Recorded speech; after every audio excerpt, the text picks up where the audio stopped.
శ్రీమాత్రే నమః. కార్తీక పురాణం 24వ అధ్యాయము. అంబరీషుని ద్వాదశి వ్రతము.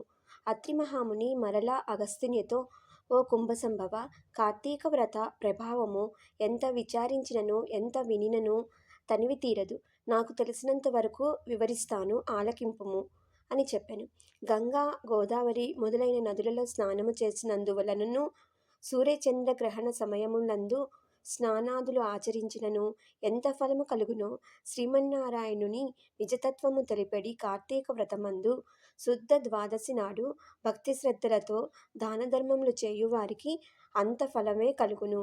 ఆ ద్వాదశి నాడు చేసిన సత్కార్య ఫలము ఇతర దినములలో చేసిన ఫలము కంటే 1000 రెట్లు అధికము కాగలదు. ఆ ద్వాదశి వ్రతము చేయు విధానమెట్లానో చెప్పెదను వినుము. కార్తీక శుద్ధ దశమి రోజున పగటిపూట మాత్రమే భుజించి, ఆ మరునాడు అనగా ఏకాదశి రోజున వ్రతము చేసి శుష్కోపవాసము ఉండి ద్వాదశ గడియలు వచ్చిన తర్వాతనే భుజింపవలెను.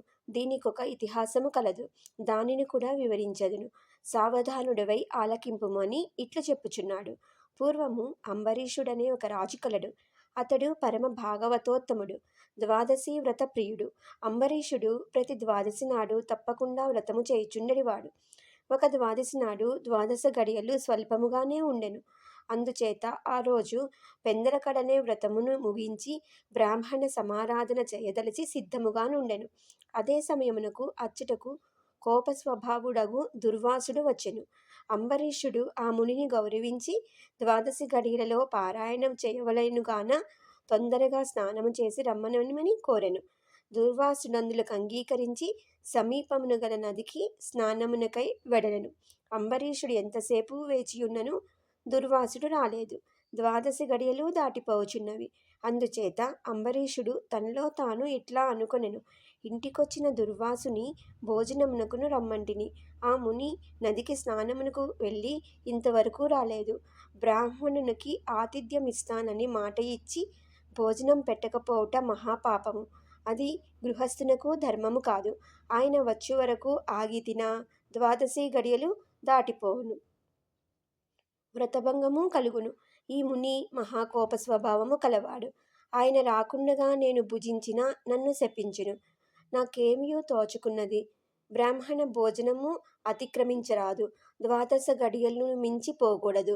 గడియలు దాటిపోయిన పిదప భుజించిన ఎడల హరిభక్తిని వదిలిన వాడను అగుదును. ఏకాదశి నాడున్న ఉపవాసము నిష్ఫలమగును. ద్వాదశి గడియలు దాటిన తర్వాత భుజిస్తే భగవంతునకు, భోజనము చేస్తే దుర్వాసునకు కోపము వచ్చును. అదియును కాక ఈ నియమమును నేను అతిక్రమించిన ఎడల వెనుకటి జన్మయందు చేసిన పుణ్యములు నశించును. దీనికి ప్రాయశ్చిత్తము లేదు అని ఆలోచించి బ్రాహ్మణ శాపమునకు భయము లేదు. ఆ భయమును శ్రీ మహావిష్ణువే పోగొట్టగలడు. కావున నేను ద్వాదశి గడియలలో భోజనం చేయుటయే ఉత్తమము. అయినను పెద్దలతో ఆలోచించుట మంచిదని సర్వజ్ఞులైన కొందరు పండితులను రావించి వారితో ఇట్లు చెప్పెను. ఓ పండిత శ్రేష్ఠులారా, నిన్నటి దినమున ఏకాదశి అగుట చేత నేను కటిక ఉపవాసము ఉంటిని. ఈ దినమున స్వల్పముగా మాత్రమే ద్వాదశి గడియలు ఉన్నవి. ద్వాదశి గడియలలోనే భుజించవలసి ఉన్నది. ఇంతలో మా ఇంటికి దుర్వాస మహాముని విచ్చేసిరి. ఆ మహామునిని నేను భోజనమునకు ఆహ్వానించి తిని, అందుకు ఆయన అంగీకరించి నదికి స్నానార్థమై వెళ్ళి ఇంతవరకు రాకుండెను. ఇప్పుడు ద్వాదశి గడియలు దాటిపోచున్నవి.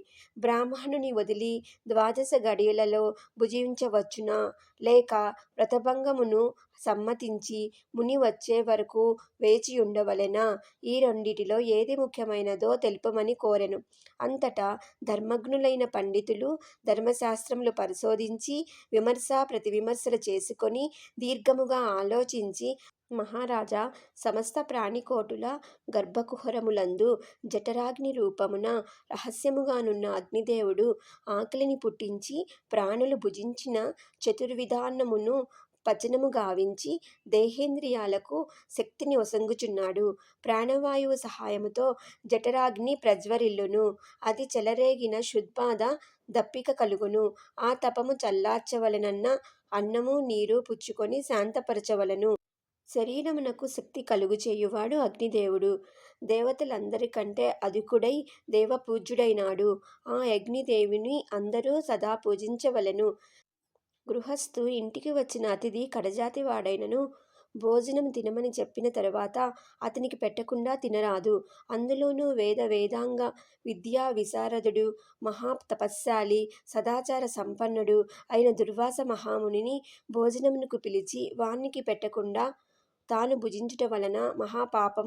అందువలన ఆయుక్షీణము కూడా కలుగుతుంది. దుర్వాసునంతటి వానిని అవమానమునరించిన పాపము సంప్రాప్తమగుతుంది అని విశదపర్చిరి. ఇట్లు స్కాంద పురాణాంతర్గత వశిష్ఠ ప్రోక్త కార్తీక మాహాత్మ్యమందలి చతుర్వింశోధ్యాయము సమాప్తము. 24